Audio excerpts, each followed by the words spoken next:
You're listening to Malgudi Podcast. On August the 31st, 2019, the government released the updated NRC, that is the National Register of Citizens list in Assam. With reactions pouring in over excluded names, the centre said it is in no hurry for a follow-up. One of the biggest exercises in India under Supreme Court's direct supervision. In this episode, we are going to know all about the National Register of Citizens. NRC, that is the National Register of Citizens, is a list of Indian nationals residing specifically in the state of Assam. The first census of the independent India was taken in the year 1951, and the NRC was prepared based on the first census. It was never later updated.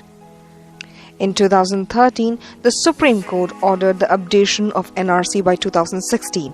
As it could not be completed by that period, the Supreme Court got into direct supervision of the exercise. Why is NRC specifically restricted to Assam?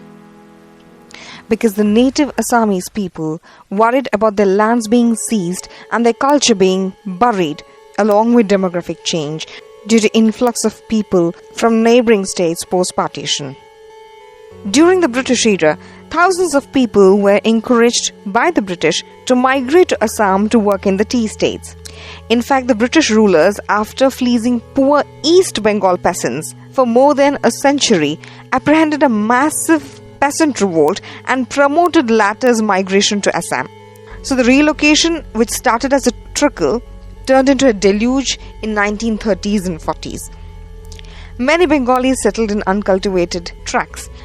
And post-India-Pakistan partition, the East Bengal migration to West Bengal, Tripura and Assam was also huge. Once the erstwhile East Bengal split from Pakistan and proclaimed itself as Bangladesh, 1 million refugees sought asylum in Assam, and it led to continuous influx of land-hungry Bangladeshi peasants. It started leading to decrease in habitable land, and it led to a demographic transformation, and it created linguistic, cultural and political insecurity among the native Assamese. During the 1980s, a strong anti-illegal migration movement was seen all over Assam, especially in the student front. The All India, All Assam Students Union headed most of the student front. The period between 1980 and 1990s saw social unrest, ethnic conflict, militancy, insurgency under different flags in the land. In 1983, a violent massacre took place in Assam, the Nellie Massacre or the Nellie Kand. More than 2,000 people, under official records, and many say even 10,000 were killed in central Assam within a period of 6 hours. Victims were Bengal-rooted Muslims whose ancestors had relocated in pre-partition British India. Tiwari Commission was constituted to give a report on the Nellie Massacre, which is still a closely guarded secret. Although present-day efforts are being taken, not much has been seen about the report. After the Nellie Massacre, the government brought in an act called Illegal Migrants Determination Tribunal Act, or the IMDT Act of 1983.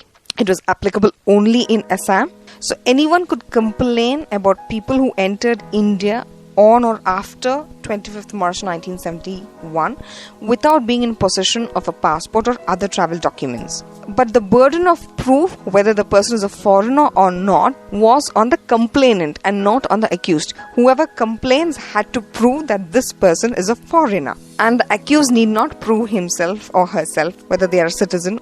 Hence, the Supreme Court termed the act as unconstitutional.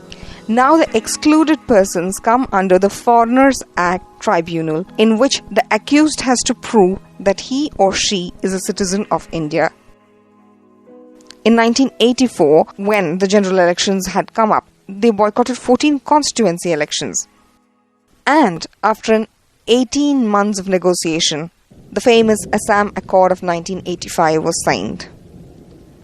On 16/8/1985, a tripartite agreement called the Assam Accord was signed. It was between the then Prime Minister Rajiv Gandhi, All India All Assam Students Union and the Assam Gan Parishad Party. The Assam Accord was about the 3 Ds: detection of foreigners, deletion of foreigners from citizens list, and deportation of the foreigners. So the 3 Ds, I repeat: detection of foreigners, deletion of foreigners from citizens list, and deportation of foreigners. So post the Assam Accord in 2013, when the Supreme Court ordered for an updation of NRC, what is the criteria that is being followed and what is the updation methodology? The NRC is updated in accordance with the Citizenship Act 1955 and Citizenship Registration of Citizens and Issue of National Identity Card Rules 2003. I repeat, it is in accordance with 1. The Citizenship Act 1955 and 2. The Citizenship Registration of Citizens and Issue of National Identity Card Rules 2003. So what is the eligibility?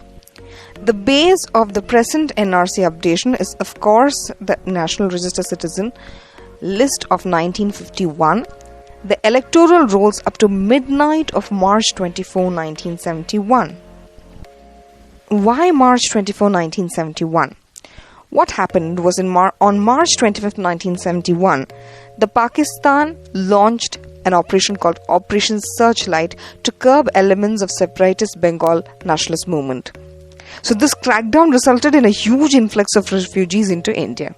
So that is why the date March 24. In the absence of electoral rolls, other documents till March 24, 1971 were accepted, like land, tenancy, birth certificates, land records, citizenship certificates, passports, etc. And applicants who were born after 1971 could use their ancestral documents for verification. 3.11 crore people out of 3.3 crore people are in the final list and 19 lakhs have been excluded. These 19 lakhs can approach the Foreigners Act Tribunal within 120 days. So it is an extension from 60 days to 120 days. And they will be detained till he or she exhausts all legal remedies. And they will continue to enjoy all rights until they exhaust all their legal remedies. So the appeal can be to the Foreigners Tribunal. They can also move to High Court and the Supreme Court. So around 400 tribunals are to be set up. But what are the main concerns?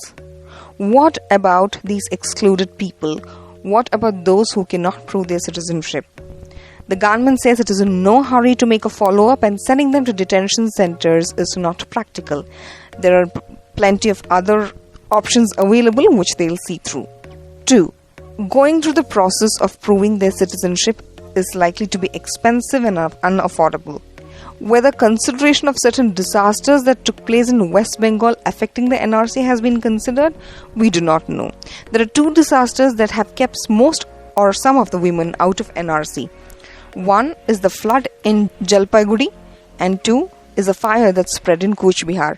In 1968, in Jalpaiguri, a disastrous flood destroyed many records of the families, which many have cited as a reason to prove their citizenship of India. And in 1974, a fire that raced through the city's district magistrate office in Cooch Behar has also destroyed many records. So NRC officials are accusing the West Bengal for the laxity in providing correct information with regard to people who reside in Assam, especially women who are married from Bengal to Assam. Now, Pakistani Prime Minister Mr. Imran Khan on August 31st accused India of ethnic cleansing of Muslims, an attempt to change demography of the region. Well, instead of vilifying India, it would be nice if Prime Minister Imran Khan first set his house in order. Thank you for listening to this episode.